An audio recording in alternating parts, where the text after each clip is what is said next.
ये बहुत बार इस टॉपिक को यहाँ पे उठाया गया है और हमारा बुकलेट में भी ये छपा है कि गुड और स्कैम प्लान में अब अंतर कैसे करोगे। अभी रिसेंटली मैं बता रहा हूँ, अभी हुआ है कुछ दिनों पहले ऐसा कुछ चीजें, जहाँ पे मेरी भी बहुत ज्यादा बातचीत हुई थी मेरे ही फ्रेंड लोगों से कि भाई ये अच्छा है ये बुरा है, तो आप पैरामीटर पे नापोगे कैसे, मापोगे कैसे। आज के डेट में अगर एप्पल फोन है तो भाई वो गुड प्रोडक्ट है, क्यों? उसने परफॉर्मेंस दिया है, प्रूफ किया है। मैं सीधा बोलता हूँ, मेरा एक ही डायलॉग चलता है, भाई 18-19 महीने बाद आना, तब जाकर के मैं एलजीएन से कंपेयर करूंगा, क्योंकि प्रूफ करके दिखा चुका है। कंटिन्यू 19 महीने से पैसा दे रहा है, किसी का पैसा यहाँ पे रुका नहीं है। तब जाके वो गुड प्रोजेक्ट हो जाए, क्योंकि बहुत सारे पैरामीटर हैं उसके। अब जब प्रोजेक्ट, जब मेरे को अच्छी तरीके से याद है, थैंक्स टू अमरदीप सर, जो फर्स्ट टाइम मैं इस पैरामीटर को देखा था कि यार अच्छा और बुरा कॉन्सेप्ट होता क्या है। मतलब उसका एक, उन्होंने एक लाइन खींचा था कि सेंट्रलाइज और डिसेंट्रलाइज, कम से कम 15-15 पॉइंट वो लिख करके मुझे बताए थे कि यहाँ पर वो जो बुकलेट में भी लिखा है और बहुत बार प्लान में भी हम लोग देखते हैं कि ऑनर होता है, क्रिएटर होता है, यहाँ पर लॉकिंग रहता है, अनलॉकिंग रहता है, वो पैरामीटर तो है ही। लेकिन दोस्तों, अगर आपको यहाँ पर चेक करना है तो आपको आना पड़ेगा और आपको कॉइन्स बाई करके उस पे टाइम बिताना पड़ेगा, तब जाके गुड और स्कैम। और मैं तो बोलता हूँ इस चीज को बोल नहीं सकता, क्योंकि ये बोलने की अथॉरिटी नहीं है मुझे कि आपको स्कैम का शिकार होना पड़ेगा तब जाके आप गुड और अच्छे को मानोगे, ये आप नहीं बोल सकते, क्योंकि वो चीजें हम लोगों ने देखा हुआ है। अगर आज 2016 से लेकर के आज तक अगर हम लोग खराब प्लान में नहीं जा रहे थे ना, तो आज एलजीएनएस को बेटर प्लान हम लोग नहीं बोल पाते। और आप ऐसे लोग जो यहाँ पर फर्स्ट उनकी कंपनी एलजीएनएस है, दोस्तों आप बहुत लकी हैं, बहुत लकी हैं, क्योंकि आपका एक्सपीरियंस तो गुड ही है, आपका पैसा तो खराब हुआ नहीं किसी भी तरीके से। तो गुड और स्कैम प्लान की स्टडी ग्रो टुगेदर से बेटर कोई नहीं कर सकता। जो ग्रो टुगेदर एकेडमी जो सर लोगों ने बनाया है, वो जितना जबरदस्त तरीके से जो बताया गया है ना, ये सालों साल काम आने वाला है। और इसी के दम पे आप आने वाले समय में भी आप चेक करोगे। मैं इस मंच के माध्यम से बोल रहा हूँ, अगर आपने 1 करोड़ भी लगाया है ना, अगर आपको अच्छे और बुरे प्लान की पहचाननी है, तो पक्का 2030 में भी आप स्कैम का शिकार होगे और आपकी नॉलेज कोई काम की नहीं रहेगी, कोई आपका पैसा कोई काम का नहीं रहेगा, क्योंकि यहाँ से कमाओगे और वहां से डुबा डालोगे। जैसे जो लोग सट्टा जुआ खेलते हैं ना, वो लोग 2 दिन तो कमा लेते हैं, पार्टी करते हैं, लेकिन उसके बाद में क्या होता है, फिर से डूब जाता है, वहीं का पैसा वहीं चला जाता है। कि कभी भी वो लोग जो है पेशेंस नहीं रखते। तो सेम टू सेम दोस्तों, यहाँ पर आज आप इसलिए सीखो ताकि आप भविष्य में अपना पैसा बचा पाओ। आप अपने बच्चों को बताओ कि अच्छा, क्योंकि देखिए आपका बच्चा, आपका भाई, बराबर। आपका भतीजा, वो भी तो कहीं पढ़ रहा है, लिख रहा है, उसके भी तो फ्रेंड है, उसको तो कोई ना कोई बताएगा भाई ये प्लान आया है, ब्लॉकचेन जानता है क्या, क्रिप्टो जानता है। आप ही अलर्ट नहीं किए रहोगे तो आप जो पैसा उसको दे रहे हो उसको लगा डालेगा और स्कैम का शिकार हो जाएगा और आपको बहुत खराब लगेगा। आप तो अपने आप को मानते हो कि मैं अच्छे प्लान और बुरे प्लान में अंतर कर सकता हूँ, लेकिन आप उसको अगर नहीं सिखाओगे तो नहीं होने वाला। और अगर आप एक इन्वेस्टर हैं दोस्तों, तो हमेशा प्राइस पे नजर मत रखिए। मैं बहुत सारे लोगों को देखा हूँ, सर प्राइस कम हो गया, प्राइस कम हो गया, प्राइस कम हो गया, ओनली फॉर नजर, जो बोलते हैं ना, जैसे अर्जुन का जो निशाना जो लगा था मछली के हाथ पे, ठीक है, तो हम लोग ना जो अर्जुन तो हैं, लेकिन हम लोग का सिर्फ प्राइस पे नजर रहता है। अगर सिर्फ प्राइस पे अगर आपका नजर रहेगा दोस्तों, प्राइस का बटन किसी के पास नहीं है। काश आपके पास होता तो आप बटन दबा के बढ़ा लेते, मेरे पास होता मैं बढ़ा लेता। वही चीज का तो बटन आपके पास में नहीं है। तो प्राइस जो है वो मार्केट पे डिपेंड करता है, जैसे नहीं, सोने का अविनाश रेट जी आप नहीं आवाज है बढ़ा ना, सकते, ग्रुप कम भी में नहीं कर था। सकते। तो किसी भी कॉइन का रेट जो है वो आप बढ़ा नहीं सकते। हाँ होता है वो भी टेक्निकली, अब जब जाओगे तब जा करके वो होता है। लेकिन आपको लिक्विडिटी पूल पे भी ध्यान देना चाहिए कि $300 मिलियन की लिक्विडिटी है भाई, उसको क्यों नहीं देखते आप? पानी चिट्ठी सीधी सी भेजना। बात है। होल्डर्स की संख्या क्यों नहीं देखते आप? बायर सेलर कितने आ रहे हैं, कितने लोग हैं जो हर 2 घंटे 3 घंटे में बायर सेलर को देखते हैं, डेक्स स्किनर पे जाकर देखते हैं, हर जगह पे बायर सेलर मिल जाते हैं। कितने लोग हैं, मैं चैट में एक बार देखना चाहूंगा, कितने ऐसे लोग हैं जो सिर्फ प्राइस को छोड़ के और भी बाकी चीजें देखते हैं।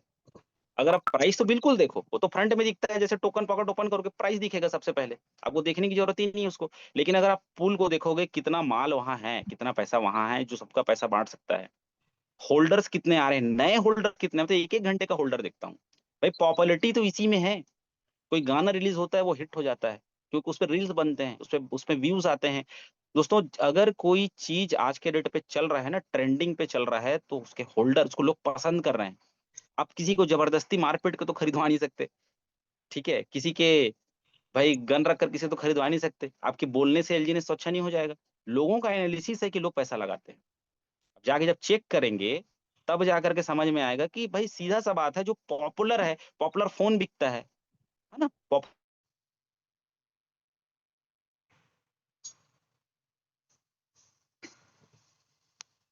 1,80,000 में 100 टोकन आते थे। आज तो लाख रुपए भी नहीं लगता है, 94-95 हज़ार में, उससे भी कम 90-91 हज़ार में आपको 100 टोकन यहाँ पे मिल जा रहा है। तो चीज़ों को हमको समझना है अगर गुड इन्वेस्टर बनना है तो। दोस्तों कुछ एक्सचेंज के बारे में बता देता हूँ मैं, उसी का पार्ट है फंडामेंटल का। एक्सचेंजेस जो होते हैं, दोस्तों 2 तरीके का एक्सचेंज होता है, सेंट्रलाइज़ और डिसेंट्रलाइज़। सीधा काम होता है इंडियन रुपया को डॉलर बनाना और डॉलर को रुपया बनाना, सीधा-सा बात है। क्योंकि लोग बोलते हैं कि सर चलो ठीक है, मैं तो आपको पैसा दे दिया, लेकिन मैं पैसा कैसे बनाऊँगा? क्योंकि यहाँ तो चाय दुकान में चलेगा नहीं, मोबाइल दुकान में तो चलेगा नहीं है, डॉलर तो यहाँ पे एक्सेप्ट होता नहीं है। तो सेंट्रलाइज़ और डिसेंट्रलाइज़ एक्सचेंज के बारे में थोड़ा-सा बता देता हूँ दोस्तों कि सेंट्रलाइज़ एक्सचेंज सीधा-सीधा बात है, जस्ट लाइक आपका बाइनेंस हो गया, है ना? आपका जेपे हो गया, काफ़ी समय से इंडिया में है ना? आपका वजीरेक्स हो गया, कॉइन डीसीएक्स हो गया, कॉइन स्विच कुबेर हो गया, बहुत सारे एक्सचेंज हैं, जहाँ पे आपकी प्रॉपर केवाईसी लगेगी, जहाँ पर आपको मोबाइल नंबर देना पड़ेगा, आपको ईमेल आईडी देना पड़ेगा। बाइनेंस वर्ल्ड का बेस्ट एक्सचेंज, जहाँ पर आपको प्रॉपर वही बैंक खाता देना पड़ेगा, जहाँ से पैसा जाएगा, जहाँ से पैसा आएगा। और यहाँ पर होते हैं दोस्तों बायर और सेलर को आप देख पाते हो, ट्रेड होता है यहाँ पे, रेट कोट कर सकते हो, मनचाहा रेट करके उसको बाई सेल कर सकते हो। और सेंट्रलाइज़ एक्सचेंज में सीधा-सा बात है, लोग बोलते हैं कि इंडिया में पैसा कैसे हम डॉलर कॉइन को कैसे हम पैसा में कन्वर्ट कर सकते हैं, तो प्रॉपर जाइए, बाइनेंस के बारे में बहुत अच्छा जो डंसेना सर आके बताते हैं, अच्छी बात है। डिसेंट्रलाइज़ेशन बहुत सारे एक्सचेंज हैं दोस्तों, तो सीधा-सीधा लिक्विडिटी पूल पे काम करता है। फिक्सएप, पेनकेस्वैप, यूनिस्वैप, बहुत सारे डिसेंट्रलाइज़्ड एक्सचेंज है, जहाँ पर सीधा से जो कमांड दे दिया गया है, सीधा आप डॉलर डालोगे, तो आपको सीधा कॉइन मिलेगा, कॉइन डालोगे डॉलर मिलेगा, करंट रेट के हिसाब से वो ऑटोमैटिक मोड पे चलता है। और सीधा-सीधा आप जिस वॉलेट से आप कनेक्ट करोगे, उस वॉलेट में कनेक्ट हो जाता है। जैसे हमारे यहाँ पे जो हम टोकन पॉकेट या बिटगेट वॉलेट खोलते हैं, तो सीधा-सीधा हमारे वेबसाइट पे ही सीधा-सीधा आप बाई या फिर जब आप रिवार्ड वाले सेक्शन में जाते हो, तो सीधा आप वहाँ पे डाई से एलजीएनएस कन्वर्ट कर सकते हो, एलजीएनएस से डाई कन्वर्ट कर सकते हो, और जो करंट रेट है, उतने में ही होता है। बस अंतर इतना होता है कि डिसेंट्रलाइज़्ड एक्सचेंज में चार्जेस ज़्यादा लगता है। लेकिन दोस्तों वो अच्छा होता है, क्योंकि विदिन सेकंड मैं तो एक ही चीज़ से ही मोटिवेट रहता हूँ। अगर मेरे को आप बोलोगे कि एलजीएनएस में सबसे खास बात क्या है? एलजीएनएस को विदिन सेकंड आप डॉलर बना लो विदिन सेकंड। इससे बड़ा चीज़ कुछ नहीं है।